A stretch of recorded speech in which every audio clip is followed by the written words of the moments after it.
Welcome to Luca is a billionaire, where the only thing I invest in is your answers. You need two things first: a suitable Visual Studio edition and the right workloads installed. Once done, sign and sew extensions and settings sync. This saves time later. Open or create a folder-based project now. This gets you code, config, and tasks in one place.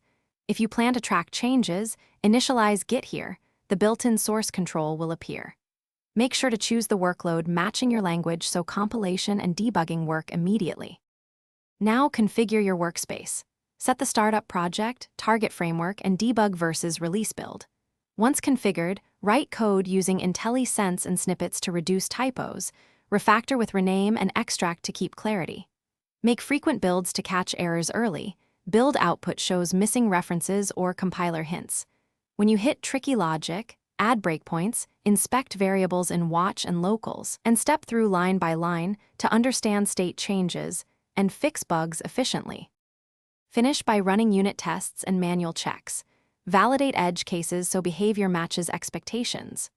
Once green, publish or deploy using Visual Studio's publish profiles or trigger your CI pipeline. Confirm environment variables and runtime versions are correct. If something breaks, inspect the output and error list panels for precise messages, then clear caches and rerun new, get restore or package restore. One key tip: delete the bin and obj folders and rebuild. This often Thanks for watching and please subscribe. It's the best investment you'll ever make.